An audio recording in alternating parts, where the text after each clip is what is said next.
అది ఆవు ఉప్పుకొని చెట్టు కానించి స్కూల్ చేస్తుంది. అది వాళ్ళు ఇచ్చిన మళ్ళీ దాన్ని చూడుతుందా అప్పుడు వస్తున్నా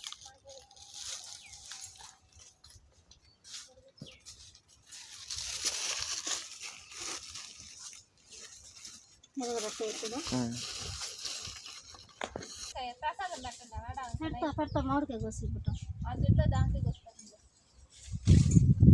ఆమె కోసేసింది అంతే.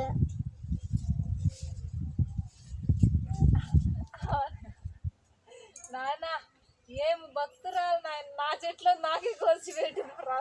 తెలీదు ఇప్పుడు నేను కర్పూరం పెట్టాలి. మేము కర్పూరం ముందు వెలిగించాను, మా దీపం వెలిగించుకున్నాను. ఉంది మీ ఇటుకి రా ఏమైనా ఉండదా? అది పన్ను చెప్తాను కాదు వస్తున్నాయి. దీపం పెట్టి చాలు, దండం పెట్టుకున్నాను కాకుంటే చాలు. ఆరేదా మనం ఆరితే